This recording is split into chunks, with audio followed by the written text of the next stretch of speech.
Whatever you do, don't look at the end of the parade. That was the first thing my cousin Lila said to me when I stepped off the bus in Havenwood. No. Welcome. No. How was the ride? Just those words delivered in a breathless rush, her hand clamping around my wrist like she was afraid I'd vanish. I blinked at her. Okay. Is that like a tradition or something? She didn't smile, didn't even blink. Her gaze scanned the quiet street behind me like she was checking for something or someone. Emma, she whispered, her voice barely audible. I am not joking. Do not look. People vanish. Every year. Her grip was firm and cold, and it lingered long after she let go. I tried to laugh it off, but the look in her eyes stuck with me. Something about the intensity of it made the air feel a little heavier. We didn't talk much on the walk to her house, just exchanged a few strained comments about the weather and the festival. Havenwood was picture perfect in that unsettling way old towns sometimes are Victorian homes with pristine porches, lamp posts wrapped in red and gold ribbons, and banners fluttering overhead announcing Havenwood Harvest Parade 121st Annual Celebration. It should have felt festive, warm, but the air was too still, too quiet. I noticed at first when we reached Main Street, people were already gathering, lining the sidewalks as the parade's starting hour approached. Kids in paper masks skipped ahead of their parents. Vendors sold caramel corn, hot cider, and little glowing balloons shaped like foxes and owls. At first glance, it seemed charming. But the more I watched, the stranger it felt. Everyone's movements were just off, too smooth, too synchronized, like they were part of some invisible choreography. The laughter sounded rehearsed, too polished. Even the breeze felt manufactured, like the air was being filtered through some unseen machine. I turned to Leela. Okay, seriously, why are you being so cryptic? What's with the whole don't look thing? She opened her mouth like she might answer, then shut it again. Her shoulders stiffened. Trust me. When the parade comes, watch the floats. But when the last one passes, close your eyes. Don't listen. Don't turn around, don't look. Before I could press her, a cheer rose up from the crowd. The parade was starting. A low hum vibrated through the air, followed by the faint thump of distant drums. The crowd collectively hushed, like a church congregation awaiting a ritual. My stomach tightened. The first float rolled into view from around the bend, and I forgot how to speak. It was a towering sculpture of flame-colored paper lanterns, suspended in an intricate lattice of golden wire. They pulsed gently, each glow, flickering in perfect rhythm with the drumbeat, casting dancing shadows across the buildings. Dancers flanked it, dressed in traditional folk garb, gong-embroidered coats. Animal masks, bare feet that barely touched the ground. Their movements were flawless, not a single misstep. Their faces, what little I could see of them frozen in bright, unblinking smiles. No one in the crowd spoke. They didn't even move. It was like the entire town was holding its breath. I felt my skin prickle. Why aren't they blinking? Lila didn't answer. I turned to her. She was trembling, her gaze locked on the float, her hands gripping the hem of her jacket like she was praying. Lila, I whispered. What is this? She didn't look at me. Keep watching. But not for too long. The next float emerged this. One darker, stranger. A massive, slowly spinning wheel covered in carvings of animals eating each other in endless loop. Cloaked performers followed, their masks twisted in expressions of agony and bliss. The drumbeat deepened, a heavy bone shaking. Thump-thump that made my ribs vibrate. I could feel something in the air now, a pressure, like something ancient was pushing down on a town. Lila, I murmured again, barely able to swallow. Why is no one smiling anymore? She finally looked at me, and her eyes were filled with terror because it's getting closer. The third float emerged in a slow, deliberate crawl. It was wrong, a gigantic, coiled serpent constructed from interlocking metal plates twisted along the base of the float. Its open maw hissed a mechanical sound, but there was no engine, No animatronic system I could spot, just movement, far too fluid for something made of steel. Its eyes, forged from dark glass, seemed to shimmer and track the crowd. Don't look too long, Lila murmured beside me, her voice no louder than a leaf brushing across pavement. My eyes snapped away. I tried to breathe slowly to steady myself, but it was like the air had thickened. My lungs resisted. My heart felt like it was matching the drum, slow, then fast, then slow again. The rhythm was off. Or maybe I was. Another float rolled in, and this one nearly stopped my breath entirely. It held a towering, featureless statue, 8 feet tall, maybe more wrapped in bandages soaked with something dark and wet. A group of performers danced around it, wearing masks shaped like their own faces, not animals, not abstract expressions. Their own faces. Only their mask faces were stretched grotesquely wide, like wax melted into a grin. The real people underneath. I wasn't sure they were even moving. Their limbs jerked, spasmed, but there was no soul in their eyes. Emma, Lila said suddenly. Her hand gripped mine like a vice. Don't ask. Don't think. Just keep watching. And then we close our eyes. That's it. That's all we have to do. Until when? Until the drums stop. I nodded. I wanted to say I understood, but I didn't. Not really. And I think that was the point. Because this wasn't about understanding. It was about surviving. The crowd was shifting subtly now. Not moving exactly, just hardening. Like people were being molded into something less than human. Their eyes had dulled. Their mouths were either shut tight or slightly open, as if waiting to be fed commands. I turned back to the parade, heart hammering. Another float loomed into view. It carried a black mirror. Nothing else, just a massive, liquid dark surface suspended vertically on a pale stone platform. At first, I thought it was just glass. But as it passed in front of us, I saw shapes inside. Faces. Hundreds of them. Screaming. Pressing outward against the surface.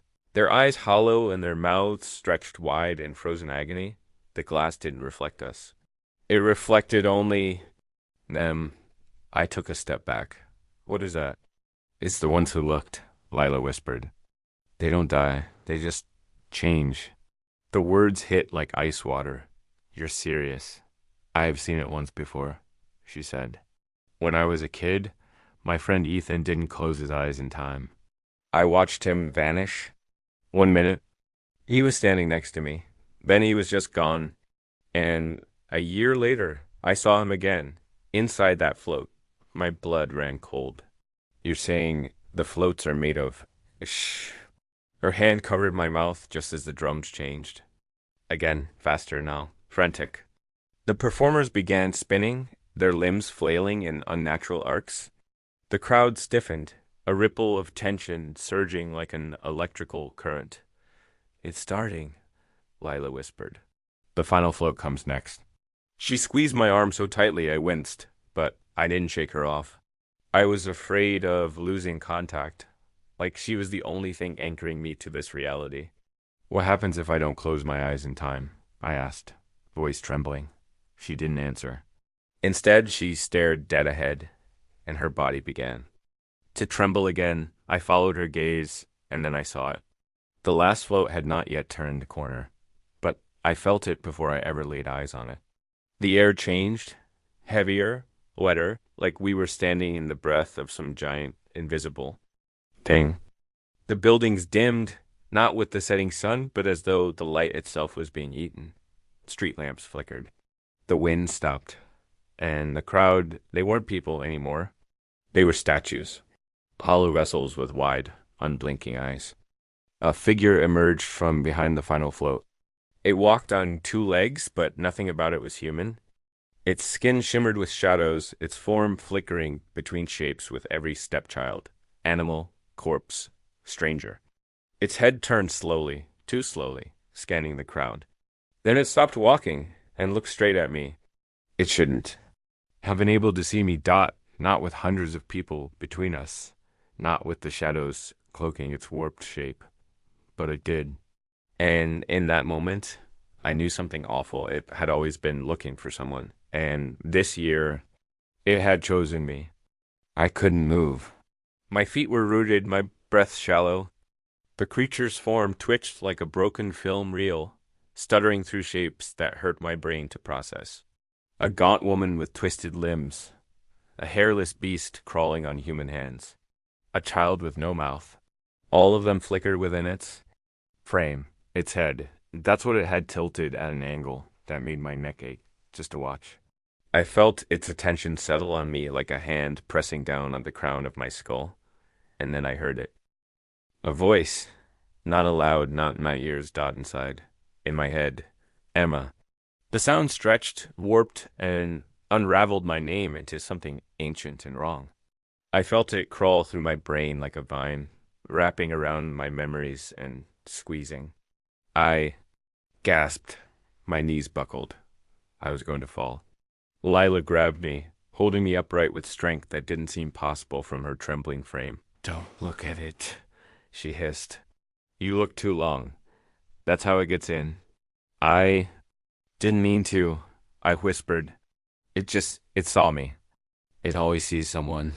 Her voice cracked. But it only takes the ones who look willingly. I wanted to believe that meant I still had a chance, but it was already inside me. I could feel it now, memories shifting like sand underfoot. My 7th birthday. The smell of my mother's lavender shampoo, my old dog's bark, all slipping. The drums changed again, now frenzied and chaotic, like dozens of heartbeats pounding at once. The final float rounded the corner. I had expected something grand, terrifying. But it wasn't a float at all. It was a void. A pulsing wall of darkness that dragged light into itself. Shadows bled off it, crawling along the pavement like oil. The crowd didn't cheer, didn't breathe. They simply stood there as the dark advanced, their mouths parted, their eyes wide and unfocused. And from the center of the void, it stepped forward. It didn't walk. It unfolded. Like it was being born from the shadows around it, part fog, part flesh, part nightmare. Its shape was never still, and the longer I looked at it, the more it looked like me. My features distorted, my eyes hollowed, my mouth grinning too wide. Lila screamed in my ear, "Emma, close your eyes." But I couldn't. It had its hooks in me. The creature lifted my hand, and pointed at me, and the world bent. The crowd vanished. The sky tore open like paper. I was falling, but not through air, through thought, through memories, through every regret I'd ever buried. A girl sobbing in the rain, reaching for someone who was no longer there. A funeral I never attended. The hateful things I said and the worst things I didn't. All of it spilled out before me like pages of a book on fire. And at the center of it all, the thing smiled with my face. "Stop it," I whimpered. "You looked," it said. "Now you're part of the end." Suddenly, hands yanked me backward. The world snapped into place. The crowd returned. The sky stitched shut. Lila. She was screaming, shaking me. "Emma, close your eyes." I shut them, tighter than I ever had in my life. The sound of drums shattered into static, then whispers. 1,000 voices all speaking in different tongues, layering over one another. I felt something warm drip from my nose. Blood. The creature was still in my mind, still clawing at my memories, still peeling them away. But then, something shifted. A voice cut through the static. Faint. Familiar. Lila's. "Hold on." Hold on to me. I reached blindly, my fingers finding hers. She gripped me like a lifeline, pulling me through the sound, the shadow, the madness. "I've got you," she said, and somehow that was enough, because I felt the whispering begin to fade, the shadows recede, and finally the drums stopped. A silence dropped over heavenward, like a guillotine blade. I opened my eyes. The parade was gone. So was the crowd. Only Lila and I remained, standing in the middle of Main Street. The pavement littered with ribbons and confetti, and not a single soul in sight. My voice came out as a croak. Where is everyone?" Lila looked down the street at the place where the final float had vanished. Taken, she said. And then she turned to me, her eyes glistening. But you're not. You almost were, but not yet. The town was dead. No sound. No wind. No people. I stood with Lila in the middle of Main Street, surrounded by the shredded remnants of celebration discarded masks, half-eaten candied apples, colorful ribbons clinging to the cracked pavement. The glow from the lanterns had faded, and the streetlights overhead flickered weakly, struggling to stay lit. It felt like we were the only two souls left in the world. Where did they go? I whispered. Lila didn't answer at first. She just stared at the empty road where the final float had vanished, her face unreadable, like she was trying to hold herself together with the last threads of her will. Eventually she spoke. Havenwood doesn't survive the parade. Not really. Her voice sounded far away. Every year it folds in on itself. The festival is a ritual, a summoning, a payment. A payment? I echoed. For what comes at the end. The words made my skin crawl. I don't understand, I said. How can you live here if this happens every year? Why does no one leave? Why do they let it happen? She turned to me slowly, her eyes dull. Because there's nowhere to go. The people here, they're part of it now. It's not just tradition, it's obedience. It's fear. Some of them don't even remember anymore. The town erases things, rearranges them. I was shaking. But you remember, Lila gave me a hollow smile, only because I saw it when I was a kid. My mother tried to protect me, but she was taken that year. And when I came back out of hiding, everyone acted like she'd never existed. Her name wasn't in the school records. Her photo was gone. Her grave was empty. Only I remembered. And I kept quiet because I knew I had to warn the next person who came close. I blinked at her, stunned. Me? Your family?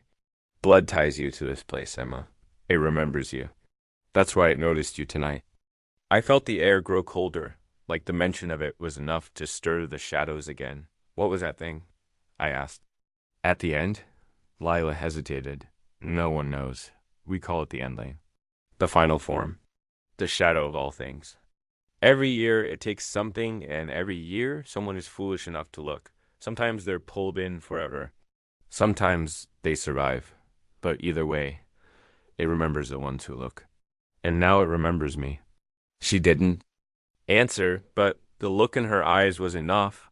I turned in place, staring at the hollow town around us. Buildings stood tall but empty. Cars were still parked along the road, their engines cold. Shop doors hung ajar. But there were no voices, no music, no laughter. It was as if the entire population had been plucked out of existence mid-step. Can we leave? I asked. Right now? Lila didn't look hopeful. Not yet. Not until the cycle finishes. I frowned, but the parade ended. Not for us. A sound cracked through the silence. A sharp, metallic clink, like a chain hitting pavement. We both froze. Another clink. Closer this time. Run, Leela said. I didn't argue. We bolted. Down the street, our footsteps echoing unnaturally in the still air. I didn't know where we were going. I just knew we had to move. Behind us, I heard it again.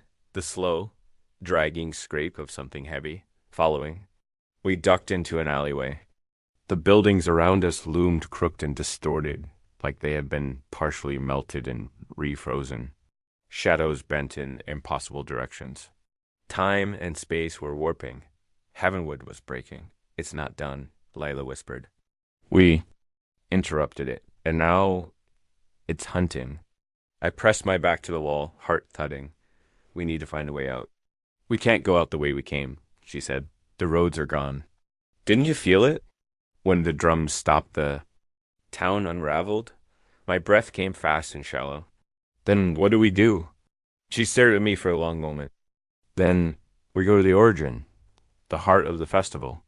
The altar. That word chilled me. There's an altar? She nodded slowly. Buried deep beneath the town, beneath the old chapel. That's where the festival was born. Where the Endling was first summoned. If we can reach it before the town finishes collapsing, maybe we can stop it, or at least survive. I didn't like the sound maybe, but it was the only option we had. So we ran through alleys and back streets that twisted like intestines, past houses that pulsed with faint light behind their boarded windows, past street signs that displayed gibberish symbols, as if the town's very language was dissolving. And all the while we heard it. The thing behind us, following, getting closer, dragging chains across the bones of a dying town. The chapel stood at the edge of Havenwood, half swallowed by forest. It was ancient, older than any other building in town. Its stone walls were cracked with age, vines creeping up its bell tower like nature was trying to bury it. A crooked sign above the warped doors read St. Leor's Sanctuary, the letters nearly worn smooth. "This is it," Lila said, panting. "It started here." All of it. We didn't waste time with questions. Behind us, the town was still shifting, bending, collapsing in on itself. The parade was over, but its echoes still throbbed in the walls of Havenwood. The thing that followed, the Endling, hadn't stopped hunting us. We slipped inside. The chapel's air was thick and bitter, heavy with incense and rot. Dust swirled in the dying light from stained glass windows, casting fractured patterns across the pews, but no one was here, not anymore. We crept forward, the wooden floor creaking underfoot. The altar ahead was carved from black stone, its surface etched with symbols that made my eyes ache to look at. "This used to be sacred," Lila whispered, staring up at the crumbling crucifix above us. "Then they started making deals with that thing." She nodded. "Generations ago, when the crops failed and the sickness spread, the town wanted salvation, so they offered worship. And in return, it gave them ... peace for a price." "What kind of price?" Lila stepped around the altar and knelt beside it, brushing away loose tiles with her hands. Beneath the altar was a trapdoor. I didn't like where this was going. "The townfolk built a chamber beneath the chapel," she said. "They called it the Root. That's where the offerings were made. The drums, the floats, that all traces back to this place." The air shifted. Behind us, something creaked. I turned toward the back of the chapel. The main doors had shut. On their own? The colored glass dimmed, as if the sun itself had blinked out. "We need to move," I said. Lila pried open the trapdoor, revealing a spiral staircase made of stone and rusted iron. The walls inside were wet and black with age. No light reached down there. Without another word, we descended. Each step echoed like a countdown. Down and down we went until the air grew cold and metallic. The narrow stairs opened into a wide chamber, lit by dozens of candles melted into. The walls, carvings covered every surface worshippers kneeling before something faceless, dancers holding lanterns above pits of flame, a parade of floats with screaming faces hidden in their designs. At the center of the room was a stone platform surrounded by a shallow trench. Inside the trench were bones, hundreds of them. Lila stepped into the center, her shadow dancing like it had a mind of its own. "This is where they made the pact." I didn't want to be here. Every part of my body screamed to run. The air felt alive, like it was watching me, breathing with me. And then the drums started again, not loud, not thunderous. Just a faint, faraway beat, like a heartbeat, echoing. "Through the walls." "No," Lila said, backing up. "It's too soon." A gust of wind slammed the trapdoor above us shut. The candles sputtered, and I felt it descending. "We have to finish it," Lila said, fumbling in her coat. She pulled out a small leather book, bound in cracked twine. "This belonged to my mother. She tried to stop it once. She believed the cycle could be broken here. If we complete the ritual in reverse..." She stopped. The drums grew louder. Something was coming down the stairs. "Emma," she whispered, pressing the book into my hands. "If I don't make it out, you..." "Finish this." I shook my head. "No, don't say that." But her face was pale, sweat slicking her brow. "It knows I helped you. It wants me now." "No." Then the shadows moved. The ending entered the chamber, not through a door, not through a wall, and unfolded into the space, like a hole torn in the fabric of reality. Its body bled light and shadow in equal measure. It didn't crawl or walk. It reached, its form stretching across the chamber like smoke with weight. It didn't need to speak. Its presence was enough. It had returned for its offering. For Lila, and she knew it. I'm sorry. She said, stepping toward it, I can buy you time, but you have to break the cycle. She turned to me one last time. Promise me. I shook my head again, eyes filling with tears. I can't. Promise me, Emma. The drums were deafening now. I clutched the book to my chest and nodded. I promise. Then Lila screamed louder than I'd ever heard anyone scream, and the endling surged toward her, engulfing her in a wave of shadows that swallowed her whole. She was gone, and I was alone, with only her mother's book. And the thing that now knew my name, Lila was gone.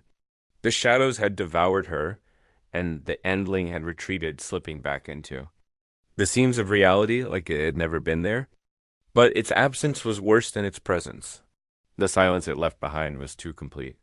I stood in the underground chamber, alone, surrounded by candlelight and bones, holding the worn leather book to my chest. My hands trembled as I opened. Inside were notes, drawings, translations, half legible, half insane, symbols that looped in on themselves. Pages full of phrases written over and over, like a warning or a prayer. Do not watch. Do not walk. Do not wait. The parade is not a celebration. It is a summoning. The final float is not for them, it's for you. I flipped to the back where the ink grew darker and the handwriting more frantic. There it was, a ritual. Or maybe an unritual. Steps written in reverse, designed to unwind the summoning that had become the Count's curse. 3 actions to sever the tether. Break the eye of tradition, unmask the masked, turn your back on the end. It sounded like madness, but it was all I had. I climbed back up the spiral stairs into the ruined chapel. The world above had changed. Havenwood wasn't a town anymore. It was a stage frozen mid-performance. The streets were littered with the remains of the festival, but none of it moved. The air was still like a held breath. Then the music started again. Only it wasn't coming from speakers. It came from everywhere. The ground, the sky, inside my own skull. The parade was still happening, even without floats, even without people. The final float was for me. I stumbled into the street, clutching the book. Lanterns swayed gently on invisible strings. Confetti fluttered through the air like ash, and at the far end of Main Street, something enormous stirred in the mist. The final float, incomplete but rising, wheels dragging against the earth like shrieking violins. I knew what I had to do. Step 1, break the eye of tradition. I ran toward the town square, where the statue of the founder stood old Mayor Galveston, top hat in hand, always watching. I climbed the pedestal and wrapped a loose iron rod around. The neck of the figure, heaving until stone cracked and the head fell, shattering on the ground below. Something screamed high and metallic. The streetlights blinked out for several seconds, one tether broken. Step 2, unmask the masked. I moved fast, back toward the main avenue where the parade began. All the masks were still. They're on the floats on the storefront mannequins, nailed to doors like trophies, faces with hollow eyes and painted grins. I ripped them down, one by one. As I pulled the last one free, the face beneath wasn't made of wood, it was real, desiccated, mummified. A corpse had been hidden beneath every mask, the cost of every year. As I tore away the last mask, the ground beneath me shook. The wind returned, the fog peeled back. The final float was now facing me.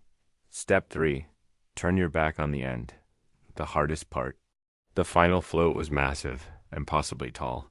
It was a structure of bone and paper and melted wax, shaped like a cathedral, on wheels. And within it, at the heart of it, stood the endling. It saw me. Its shape shifted. It no longer looked monstrous. It looked like Lila, then like my mother, then like myself. It wanted me to look, to acknowledge it, to validate it. But I turned I turned and kept walking, and screamed. A cry of rage and hunger that split the sky. The wind howled. The buildings shook. The town buckled around me, but I didn't look back. Not even when the streets cracked open. Not even when the light returned. Not even when the drums stopped. I awoke the next morning in the grass by the road leading into Heavenwood. Sunlight poured through the trees. Birds chirped. The town behind me was quiet, but not empty. People were there, normal people, moving about, children laughing, storefronts opening. The festival banners were gone, and so was the final float. No one noticed me lying there. No one mentioned the parade. No one asked about Lila. I walked into town and passed a bulletin board. A flyer flapped in the breeze. Heavenwood Fall Festival, canceled indefinitely due to unforeseen circumstances. The annual event has been discontinued. Thank you for your understanding. Something had changed. Maybe I had severed it. Maybe it was just waiting for a new host. That night, back in my apartment hours away, I opened Lila's book one last time. At the very back, written in newer ink, was a final line I hadn't noticed before. The parade never ends. It only changes routes. And then I heard it, from outside my window. Distant, faint, but unmistakable, the sound of drums. Getting closer. I was born in Durnley, a small town tucked deep between two hills, where the trees lean a little too far over the roads and the fog clings to your clothes long after you've stepped indoors. People call it quiet, safe, and in a way they're right, nothing ever happens here. But that quiet isn't peaceful, it's watchful. When I was a kid, my grandmother used to say, Durnley remembers what it's supposed to forget. I never understood what she meant until the day I saw a street, name that didn't exist. It started with an old map. I was helping out at the town archive, just a volunteer gig, digitizing dusty files for the Historical Society. The basement smelled like vinegar and mildew, and most of the maps were barely held together by their own glue. But this one caught my eye.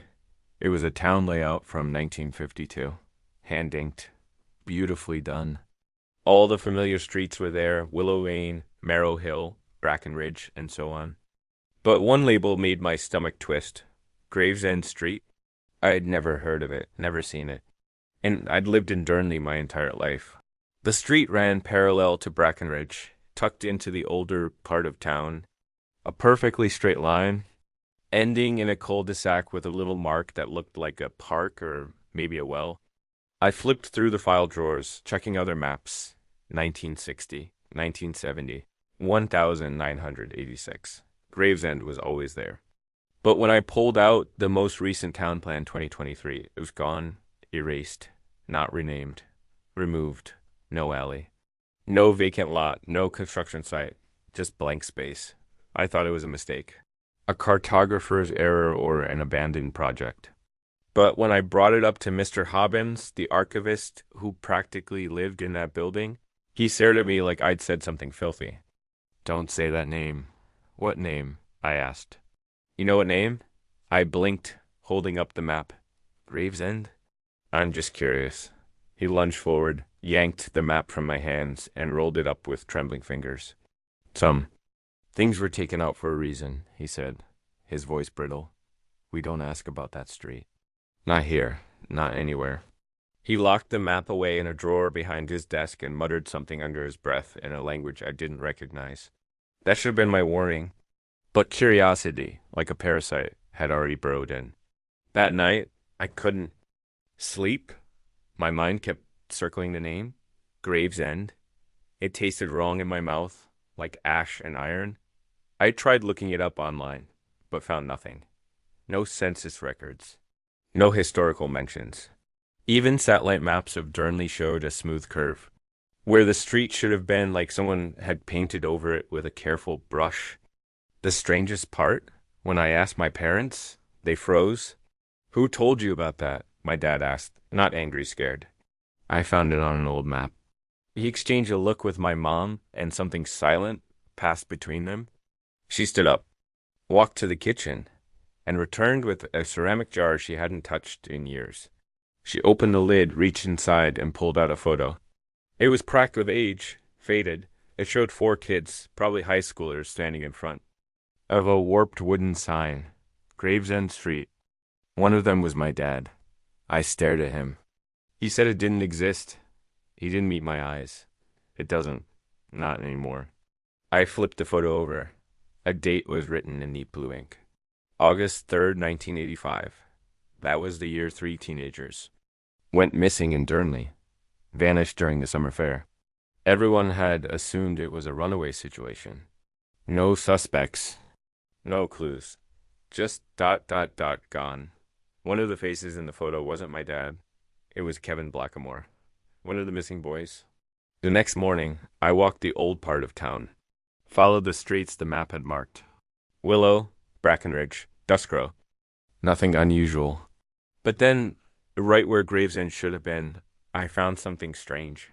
A narrow alley between two brick buildings. Not a real street. More like the gap between forgotten things. It was lined with moss and broken bricks. Too dark, even at noon. There was no street sign. But scratched into the bricks on the corner was a single word. Gravesend. That night, I had a dream. I was walking the alley, only it wasn't night, and it wasn't day. The sky above was gray, unmoving. At the end of the alley, there was a door. Not a house door, something older. Stone, no handle. Just a keyhole and the faint sound of music behind it. Old-fashioned music, something like a carnival waltz, muffled by stone. Then a voice spoke behind me, whispered dry as paper. "You?" Said the name. I turned, but there was no one there. Just the alley stretching back into fog. I woke drenched in sweat, the dream still clinging to me like cobwebs. My heart hammered against my ribs, and for a second, I could still hear the waltz echoing faint, off-key, fading into silence. I told myself it was just a dream, just nerves. But when I glanced at my phone, I noticed something I couldn't explain. 3:03 a.m., the time I'd woken up, the same time etched into the back of the photo. I'd found in the jar just below the date. Too faint to notice before. August 3rd, 1985. 3:03 a.m. My skin crawled. I needed answers. The alley was still there the next day. I went back during daylight, hoping it would look different. Less strange, more explainable. But it didn't. It was exactly where the old map said Gravesend should be. Yeah, it led nowhere, so I thought. About 30 feet in, the walls on either side widened, forming a dead-end courtyard behind the buildings. Only it didn't feel like a dead end. It felt watched. There was no wind. No rustling trees. Just silence in a house that shouldn't have been there. It stood crookily in the far corner of the courtyard. Pale gray siding, moss covering the roof, windows blacked out as if smeared with soot. The house looked old, but I'd never seen it before. Not once in all my years walking that part of town. And it wasn't visible from the street. It was folded into the space as if Durnley had been forced to make room for it where none should exist. There were no numbers on the mailbox. No name on the door. But nailed to the porch was a single rusted sign, Gravesend. I turned to leave. I told myself I'd come back later with someone, Lila, maybe, or even the police. But as I walked back through the alley, I noticed something else, something even stranger. From the outside, the alley didn't exist. I came out between two buildings, but when I turned around, there was just a blank brick wall. Solid, unbroken. No gap, no passage. I should have panicked. Should have screamed. But something deeper, colder set in. I'd crossed a threshold, and knew I had. I called Lila that afternoon. We weren't close, not anymore. Not since college, but I remembered she'd always been into local legends, and if anyone could help me make sense of this, it was her. To my surprise, she agreed to meet almost instantly. I was wondering how long it would take, she said when we sat down across from each other. I frowned. What do you mean? Lila stirred her coffee. You found it, didn't you? Gravesend. I froze. How do you know? She looked up. Because I saw it too, when I was 16. Same dream. Same house. Same alley that vanishes when you try to show someone. "You've been there?" She nodded slowly. "Once. I didn't go in, but I got close. Close enough to hear something. Moving inside. Breathing." I swallowed. "Why didn't you tell anyone?" Lila leaned in. "Because the town doesn't let you." I waited, heart pounding. "You ever notice how people in Durnley don't really talk about the past?" she asked. "Not really." "Sure, we have fairs, parades, historical plaques, but the real stuff, the disappearances, the things that don't make sense. It's like there's a filter over everyone's mind. You try to dig too deep, and the town pushes back." I thought of Mr. Hobbins, the missing map, the photo that shouldn't exist. "I think Gravesend is a scar," Lila continued, "a memory the town buried. But sometimes, if you dig too hard, the scar opens. And the house?" She stared out the window, as if expecting to see it reflected in the glass. "It's not just a house, it's a gate. Something older than the town, maybe older than us. And once you see it, you can't unsee it." That night, I did something stupid.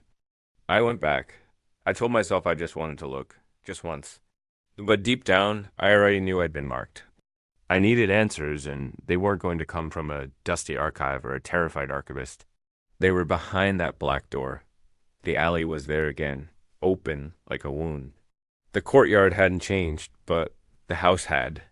The windows weren't blacked out anymore. They were glowing. Faint, golden light pulsed behind them, like something inside was breathing, slow and steady. The porch creaked as I stepped onto it. I reached for the door, but didn't touch it, because it opened on its own. No sound.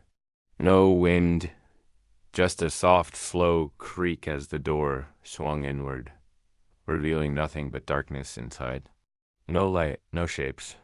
Just a black hallway, stretching far deeper than a house that size should allow. And then I heard it, the same waltz from my dream, playing faintly, from somewhere deep inside.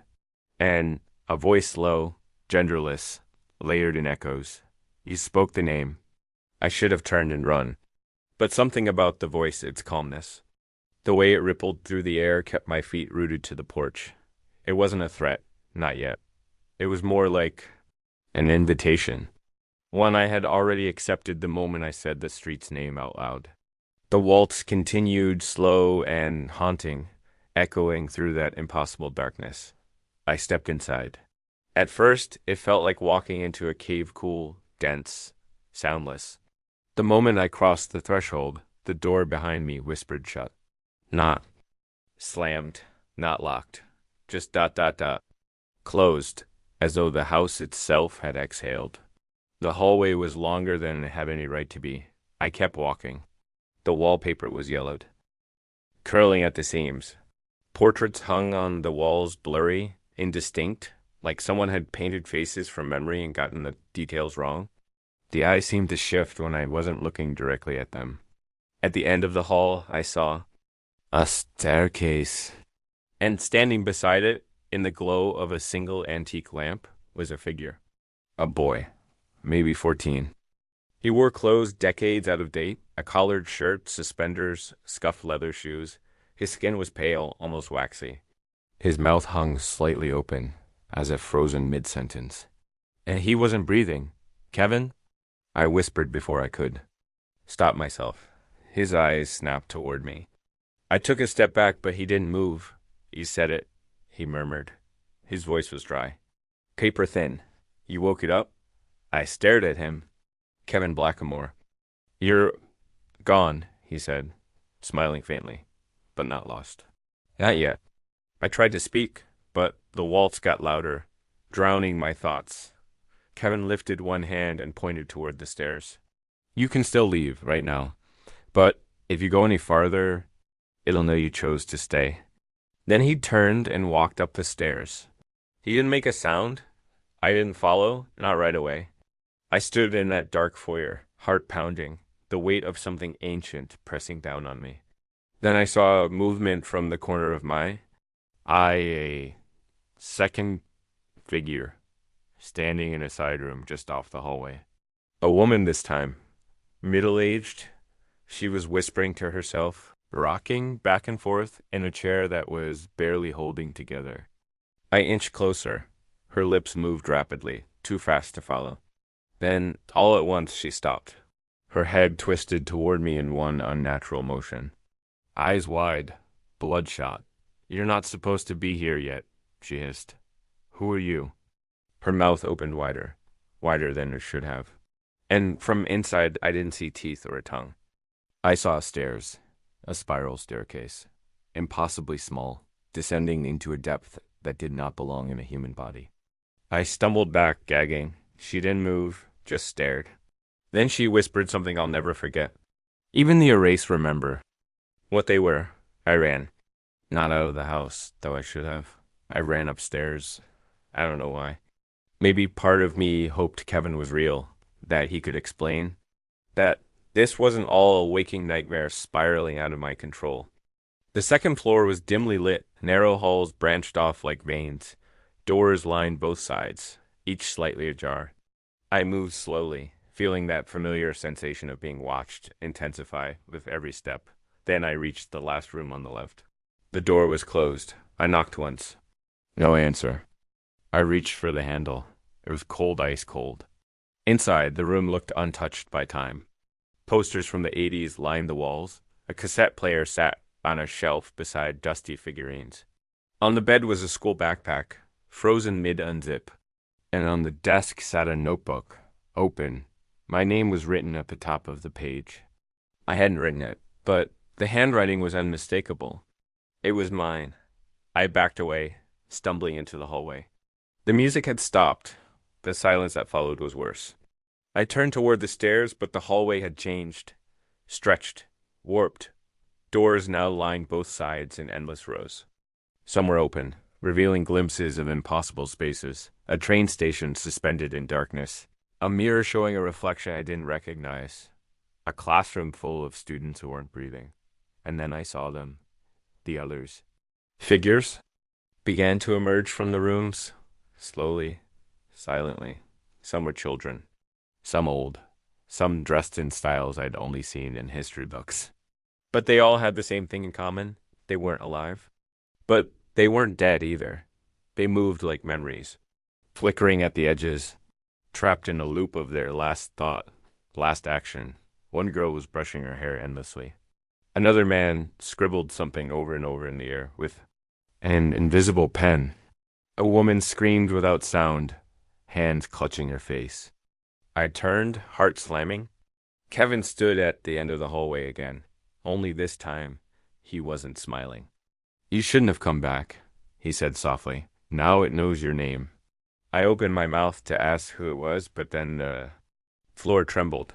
Low, distant, rhythmic, footsteps, heavy, coming up from below. Kevin's eyes widened in fear for the first time. "You have to run." The sound of footsteps wasn't just loud, it was wrong.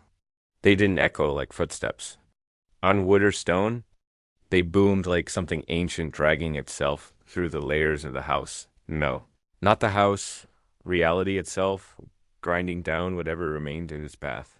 Kevin backed away from me. He said its name. He opened the path. He whispered, eyes darting toward the stairs. "Now it's coming to close the gate." I ran. The hallway twisted as I moved, doors shifting, stretching away from me as though the house itself was trying to keep me inside. Paintings changed when I passed them, melting into black and white photos of people with scratched out faces. The floor beneath my feet groaned, softened, turned to ash, and reformed in impossible shapes. I don't know how I found the staircase again. It was like swimming through a memory that didn't want to be remembered. When I reached the bottom, the foyer was gone, and its place was a vast open chamber. Cold, endless, and silent. At the center stood a single figure. Not tall, not grotesque, just ... wrong. It had no face, but somehow it was looking at me. Its body was covered in names written, stitched, burned into the skin in a dozen different languages. Some of them I recognized. Most I didn't, but one name pulsed. Brighter than the rest. Mine. The thing took a step toward me. The air bent. My ears popped. My thoughts shrank in its presence. like they didn't belong in the same room. Then Kevin appeared beside me, tugging hard on my arm. There's still a way out, but you have to forget completely. What? Your name? Your street? Your town? Erase it all.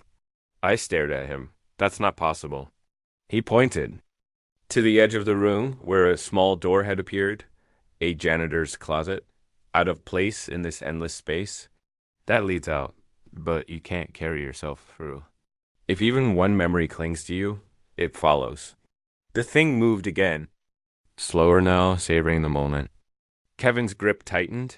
You're not the first to find this place, but you might be the last to walk out. I ran with him toward the door, but halfway there, the thing spoke not in words, but in thoughts, dropped like stones into my mind. You know this place is, you always have. I staggered. Images crashed through my skull. A forgotten street on every town's map. Hiding in the fold, a place where all erased things go. Not hell, not limbo, not even death. Graveyard for memory itself. Don't listen. Kevin shouted. It lies in meanings. That's how I find you again. I reached the door. Kevin pushed it open. Inside was darkness, but not the bad kind. The comforting kind. Like the dark behind your eyelids just before you fall asleep. Kevin looked back one last time. You'll forget me. You'll forget all of this. What happens to you? He smiled. I was never really Kevin. He left years ago. I just wore what was left. And then he shut the door behind me. I woke up in my bed. Morning sunlight streamed through the blinds. Birds chirped outside. My phone buzzed on the nightstand. Notifications, emails, a missed call. It was like nothing had happened. But something had. I didn't remember exactly what. Just impressions. A street that didn't exist. A house that wasn't there. A boy with a name I couldn't place. My shoes were muddy. My hand hurt like something had been carved into my skin and then erased. When I looked in the mirror, I saw nothing unusual. But for a split second, there was something behind me in the reflection. A figure, no face, just names, thousands of them. One was mine. I went about my day like everything was normal.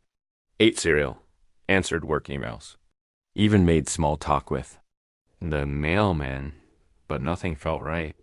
People smiled, waved, laughed, but their expressions were a little too fixed, a little too rehearsed, like actors who'd performed the same scene too many times. Even the sky looked ... off. It was a perfect blue. No clouds. No wind, but birds didn't fly. Trees didn't sway. The sun stayed exactly where it was, hovering like a spotlight in a staged play. And everywhere I went, I saw the same three people. A woman pushing a stroller, a teenager on a skateboard, a man in a suit holding a coffee. Different streets, different hours, but always them, in slightly different clothes, playing the same parts, over and over. I tried asking someone, my neighbor, Mrs. Holloway, about this strange loop. Her smile cracked only slightly. You're just tired, dear, she said sweetly. This town has a way of wearing on you. Then she shut the door in my face. I heard the deadbolt click. Twice. Later that night, I found the notebook on my desk again. The one from the house. The one that shouldn't exist. Same page, same handwriting. My name written in thick black ink. Only now there were more names below it, and each one was crossed out, except the last. My name. I turned the page. In large black letters, one sentence was written over and over. Do not say IT. Then, at the bottom of the page, in shakier writing, you never left. You just think you did. I slammed the notebook shut, heart racing. That's when I noticed something carved into my desk shallow. Jagged letters barely visible in the wood grain. WETOUTH, the street name. I hadn't said it out loud, but something felt it. The walls groaned. My lights flickered. And from outside my window, I heard footsteps. Slow, wet, heavy. I pulled the curtain aside. Nothing.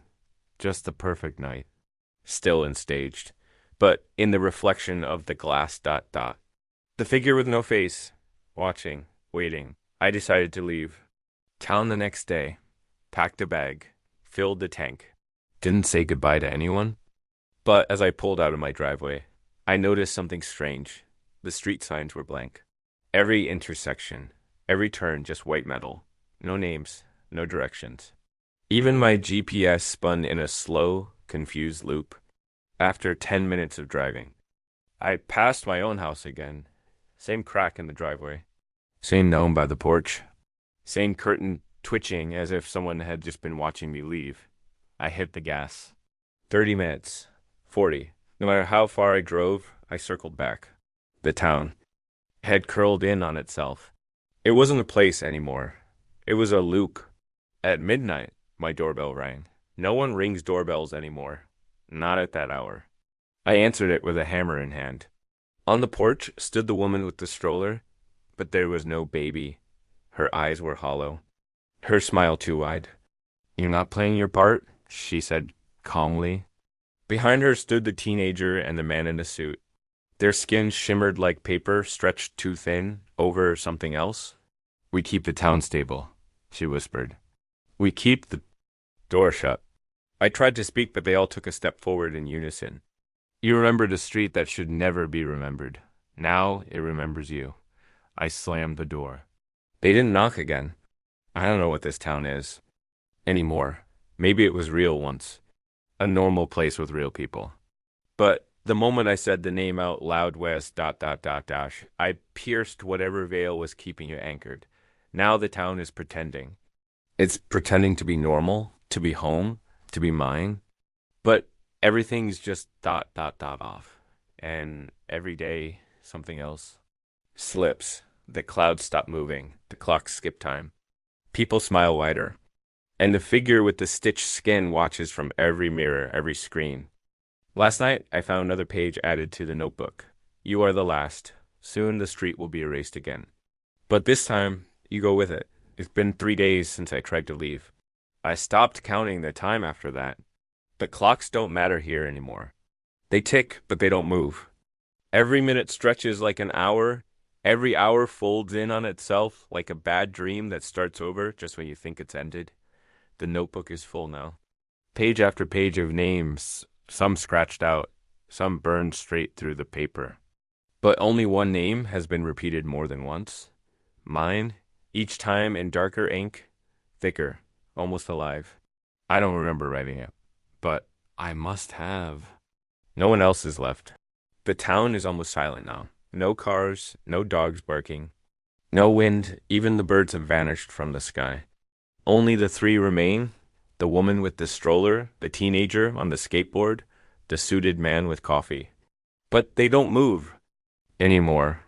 They just stand still on different corners, heads slowly turning as I pass by, watching, judging, waiting. I've stopped sleeping. Every time I close my eyes, I hear the thing from the basement, the one with no face and a body. Stitched with names, but it doesn't just whisper anymore. It chants. Over and over. "You said it. You said it. You said it." And I did. I said the name that wasn't supposed to exist. Westmouth. God. Even now writing, it feels like I'm pressing a hot wire into my own mind. Like I'm carving the word where it doesn't belong. But here's the thing, they said never to speak. They never said what would happen if I rewrote it. So I tried something. I tore out the last page of the notebook. Burned it. Then I grabbed a fresh sheet and wrote a different name, Northwell. A name that doesn't exist. A place that's never been. A lie. And for a moment, everything shuddered. The clouds started moving again. The temperature changed. A real breeze cut through the silence. For that single instant, I thought I could overwrite it all, lie my way out. But then I saw it in the reflection again. Not the stitched thing. Not the three pretenders. Me, but older, broken, hollowed out. He stared at me through the mirror, eyes like cracked glass. "You can't change it," he said. "You can only join it." Then the mirror shattered from the inside. I don't know how much longer I have. The town is unraveling now. Houses sink into the ground. Roads twist upward into the sky. The sun spins in circles like a dying bulb. Reality is falling apart in pieces, and I'm the thread holding it all together. The final page of the notebook was blank this morning. But when I looked again just now, one last message had appeared. When all names are forgotten, the thing becomes you. I am scared that I understand what it means. This isn't just a town that erases things. It needs someone to remember. It wants soul to hold the memory so it can pretend to be real. Kevin tried to pass it on. So did the others. And now it's me. If anyone finds this, if somehow this notebook survives the collapse, do not search for the name. Do not speak it. Do not write it. And above all else, never look into the mirror when you feel like someone's watching. Because if you see yourself looking back with no reflection, it's already too late. You're the street now. The attic of my grandfather's house wasn't just dusty. It was a tomb. A still suffocating chamber above the rest of the world, sealed away by time and memory. I hadn't been up there since his funeral. Even then, I hadn't gone farther. Then the doorway. But after my parents asked me to start sorting through his things, I knew I'd have to face it. Cobwebs clung to every rafter. The air smelled of mildew and dry paper. The boxes were stacked in crooked towers, some collapsing under their own weight. Sunlight filtered through the circular window, painting pale beams that barely reached the back wall. I wasn't even looking for anything in particular. I just wanted to clear a few boxes before the weight of grief could sink its claws in again. That's when I found the trunk. It was under an old tarp, locked shut with a rusted latch. The lock broke easily with a screwdriver. Inside were bundles of old books wrapped in newspaper. Most were damp and unreadable, swollen with age. But at the very bottom, tucked between two faded volumes, I found the strange leather-bound book. The cover was cracked and brittle, its spine nearly disintegrated. It had no title. As I opened it, something slid out from between the pages and landed softly on the wooden floorboards. It was a map. The parchment looked handmade, uneven edges. Yellowed by time, the lines drawn with a shaky, deliberate hand. There were no familiar landmarks, just jagged mountains, serpentine rivers, and thick patches of forest.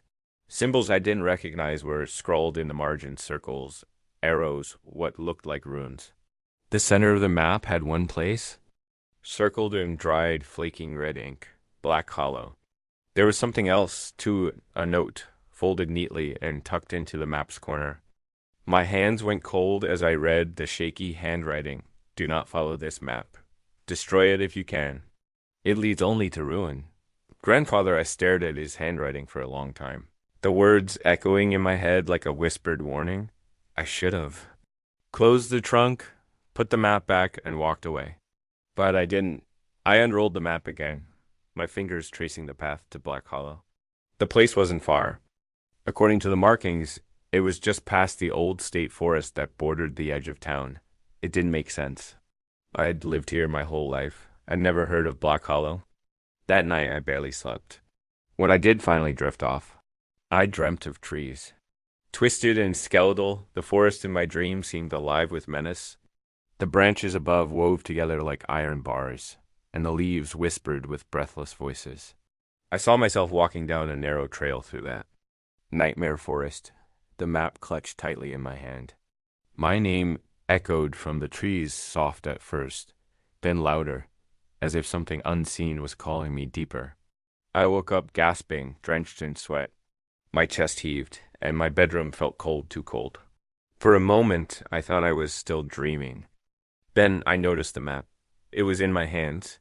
I blinked in disbelief, sitting up slowly. I had left it in the attic, or at least I thought I had. But there it was, folded neatly in my lap, like it had followed me down. The circled words, Black Hollow, seemed darker now, as if the ink had bled further into the page overnight.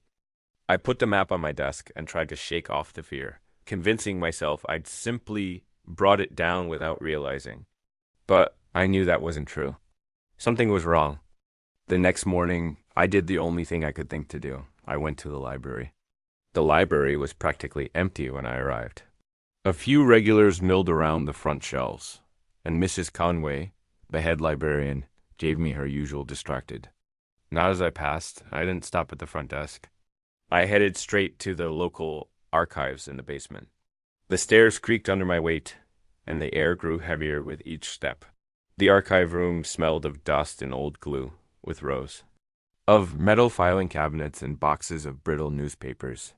This was the place where forgotten history went to molder, and maybe where answers waited too. I began with town maps, old ones. The deeper I dug, the stranger things got. A map from 1892 had a place labeled Black Hollow, nestled at the edge of the state forest. The surrounding area was marked with warnings: unstable terrain, closed routes, and most chilling of all, nitrogen monoxide entry ordered by county. But when I checked a 1930s version of the same area, Black Hollow, was gone. Not renamed, erased. There was just forest, labeled with a generic conservation area, no public trails. Like it had never existed. The hair on my neck stood up. I kept flipping through the documents, hunting for anything newspaper. Clippings, records, rumors, but there was barely a trace. Then I found a thin leather-bound journal tucked between two files. It had no label, no barcode, just a tag that read, property of George Hawthorne, handwritten, don't file this. I recognized the name immediately. George Hawthorne was the founder of the Town Historical Society. He died sometime in the 70s under mysterious circumstances, if I remembered correctly. The journal was brittle, with notes scribbled in tiny script. Most of it was dry dates, reports, local geography, until I reached the final entries. October 12th, 1974, I followed the path again. The one near the crooked birch tree. It's still there, though the forest has done its best to reclaim it. I made it farther this time, about 2 miles. Trees twisted into shapes I don't understand. Heard whispers again, like wind through hollow bones. October 19th, 1974. The old map was right. Black Hollow exists. It's just not here, not exactly. It's between things. I stood at the edge of something that didn't want to be seen. I felt eyes behind every tree. I don't think I was supposed to leave. October 25th, 1974. It followed me home. It knows I saw it. Every time I close my eyes, I see the stone covered in runes, humming like it's breathing. The map wasn't a guide, it was an invitation. A trap. I should have burned it. That was the last entry. There were dark smudges on the bottom corner of the page, like something wet had soaked into the paper, something that hadn't dried clean. My hands trembled as I closed the journal. Whatever Black Hollow was, it wasn't a forgotten landmark. It was intentionally hidden. Scrub it from history, feared, and my grandfather had known. I stuffed the journal into my bag and left without checking out anything else. Back home, the atmosphere was different. Still, pressurized. The hallway lights flickered even though I'd changed the bulbs last week. Every corner of the house felt shadowed, as if the walls were bending inward. The map was gone. I froze in place at the foot of the stairs, breath held. I had left it on my desk. I was sure of it. Then I saw it again, unrolled neatly on the kitchen table, right under the overhead light, and something had changed. Where before there were winding paths and rivers, now a new marking had appeared. A tiny red X, drawn just outside the forest edge, and scrawled beside it in that same ink as the warning note, "Come alone." Before the full moon, my blood ran cold. The full moon was in 2 nights. That night, I didn't sleep. At 1 point, I thought I heard footsteps pacing in the attic above me. Slow, deliberate, as if someone was dragging something heavy across the floorboards. But when I checked, the attic was empty. Except for one thing, in the center of the room, where I'd found the trunk, was a small, freshly carved symbol in the floor, a circle of teeth. By the next morning, I'd made a decision. I was going to follow the map, not out of courage, not even out of curiosity. It was something more primal than that, like the map had coiled itself around my brain and was squeezing, whispering in thoughts that weren't mine. There was a pull to it, a gravity I couldn't explain. It had found me. And something told me it wouldn't stop until I obeyed.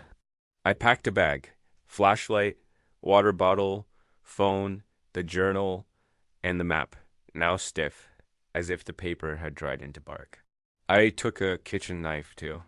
Laughable, really, thinking it might protect me. I left just before dusk. The forest on the edge of town was a place I knew well, at least. I thought I did. My friends and I used to ride bikes near the firebreak trails when we were younger. But as I reached the old wooden sign marking the entrance to the conservation area, a sudden wind pushed against me, warm and sour, like breath from a mouth too close. I ignored it and stepped onto the trail. At first, the forest was ordinary. Dirt paths, birdsong, shafts of dying sunlight breaking through the canopy. But half an hour in, things shifted. The trees became denser, taller, the air thicker. My phone lost signal completely. The birds stopped singing. Then I saw it. A crooked birch tree, just like Hawthorne had written about in his journal. Next to it, barely visible under a carpet of moss and dead leaves, was a narrow, winding path. It wasn't on any trail map I'd ever seen. With the map in one hand and flashlight in the other, I stepped off the known path and into the unknown. The air changed immediately. Cooler, heavier. The silence was so absolute it felt hostile. The deeper I went, the more wrong the forest became. Trees bent toward me like they were listening. Roots slithered beneath the dirt like veins. I could feel something watching. Not just me, but my intent like it knew why I had come and was preparing. Every now and then, I caught glimpses between the trees' shapes, movement, but when I turned to look, there was nothing.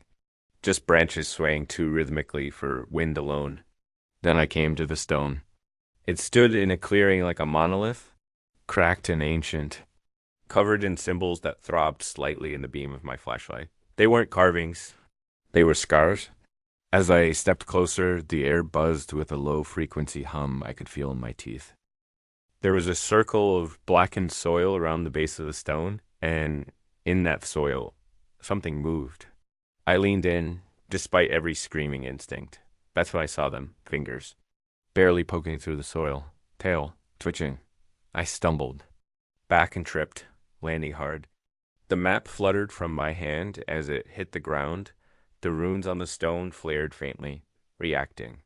Then I heard it, a voice, low, gravel and bone. Not from the stone, from beneath it. It said my name. I ran. Branches clawed at me. Roots grabbed at my ankles. But I didn't stop. I didn't dare look back. Whatever I'd awakened didn't want me to leave. When I finally burst back onto the main trail, the sun was completely gone. I didn't stop running until I reached my car. Back home, I locked the doors and turned on every light. I showered twice and still felt the forest on my skin. That hum, the feeling in my teeth, it hadn't gone away. It was louder now, echoing in my bones. I laid the map out on the kitchen table, heart still racing. The red X was gone.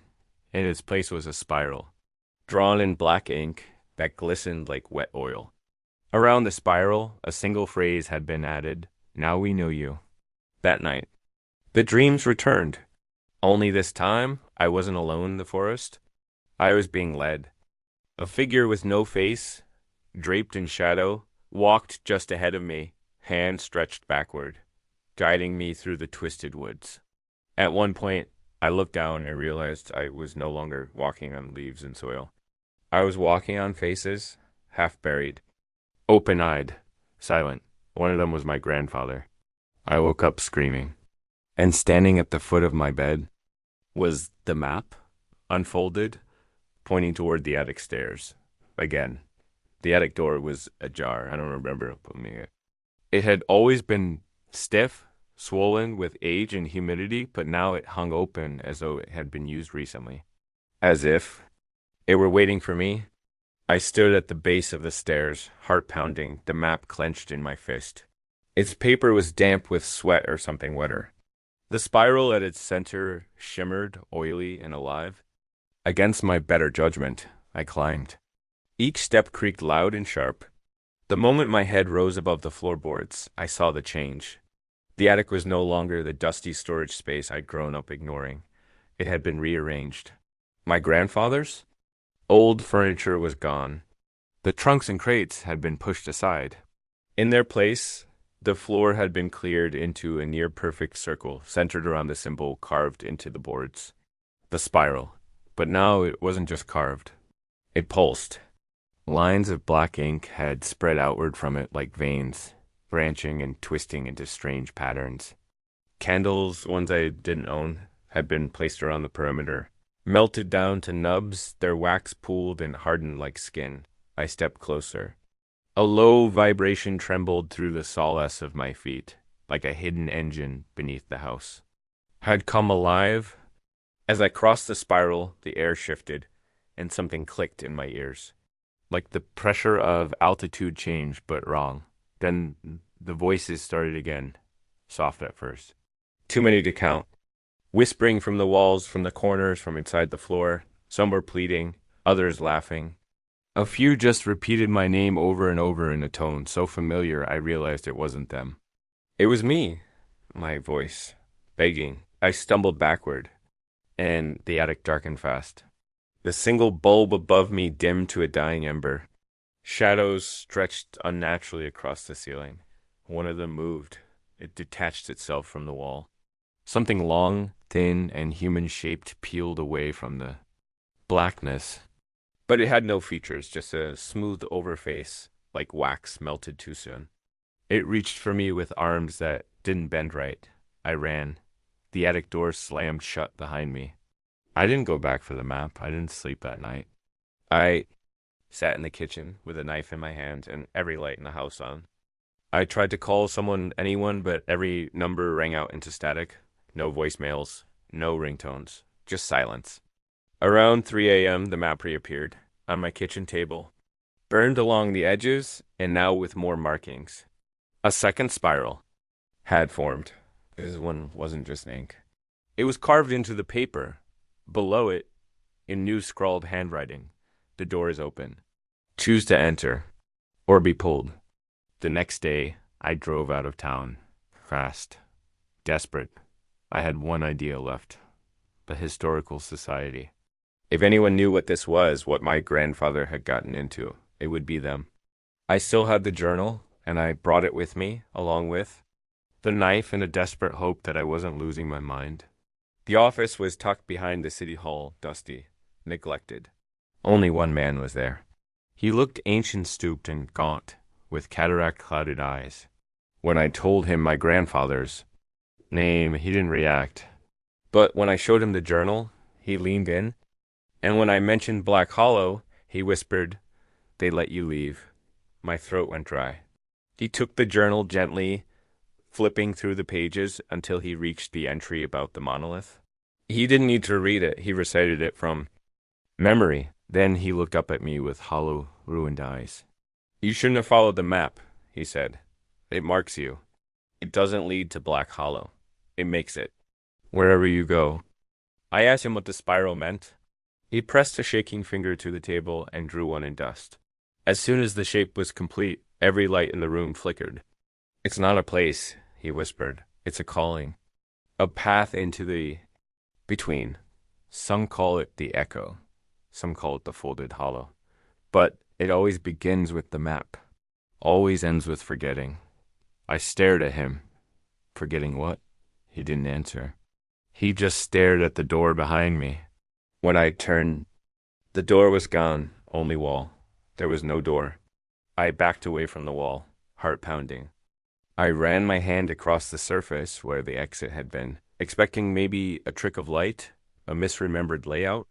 But it was solid, plaster, paint, cold. The old man hadn't moved. He sat perfectly still, hands folded over the journal like he hadn't spoken at all. "This is how it starts," he rasped. "You think you can walk away, but the hollow walks with you." I demanded answers. I shouted, I begged. But he only repeated the same phrase. "It makes itself known when the spiral is complete." Then his head slumped forward. I rushed to him, thinking he'd collapsed, but he wasn't breathing. His body was ice cold, like it had been dead for hours. I backed away slowly, eyes darting around the room, searching for any window, any opening. That's when I saw it, the map. It was spread out on the wall. Not taped, not pinned, fused. It pulsed like muscle tissue. And the spiral, there were now three, interlocking, growing like tumors, spreading outward.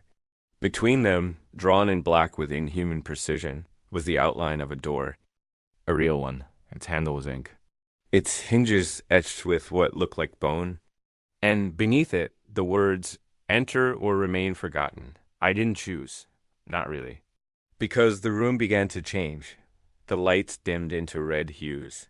The air thickened like syrup. And the floorboards around me stretched and twisted into spirals, just like the attic had. I stepped backward, and the wall behind me breathed. A long, slow inhale. I was being absorbed. So I did the only thing I could. I touched the ink door. It rippled beneath my hand like water. Cold and oily. Then, with a sickening lurch, the wall peeled open like a wound. I stepped through. Darkness swallowed me. Not just absence of light darkness. It was something active, like I'd been dropped into the stomach of the world. No sound, no temperature, just pressure. And then, snap. Reality rewound itself. I stood in a forest. Not the one near my town, this was older. Wilder. The trees were massive. Taller than any I'd ever seen. Bark dark as ash and slick with moisture. The ground pulsed faintly beneath my boots. I turned and the ink door was gone. In its place was the map hovering in midair. The spirals on it rotated slowly, silently. The forest around me wasn't quiet anymore. It whispered, not in words, in memory. The sound of my mother calling me in for dinner. The thud of my grandfather's cane. The hiss of the attic door sliding open. All disembodied. All wrong. Then, up ahead I saw a house. Old. Colonial. Crooked. Its shingles curled upward, and the windows were pitch black. But the front door stood wide open, inviting. And painted on the doorframe, as though in blood or tar, was a spiral. I approached. Slowly. The front porch groaned beneath my weight, like it hadn't held anything living in years. The interior of the house smelled of mildew and candle smoke. Dust floated in the air in patterns that didn't fall. They drifted sideways. Against gravity. Against time. Inside, I found more symbols, more carvings. And photos. Black and white portraits, all of them featuring the same figure. A man in outdated clothing. In some he looked young, in others ancient. In one he was holding a knife. In another, a map. In all of them, his face was blurred. Or burned out. And always behind him was that spiral. Painted. Burned. Sewn into the wallpaper. It was everywhere. And then I saw the final photo. It was me, standing in the attic, holding the map, staring directly into the camera. Only I'd never taken that picture. I turned to run, but the hallway behind me was gone.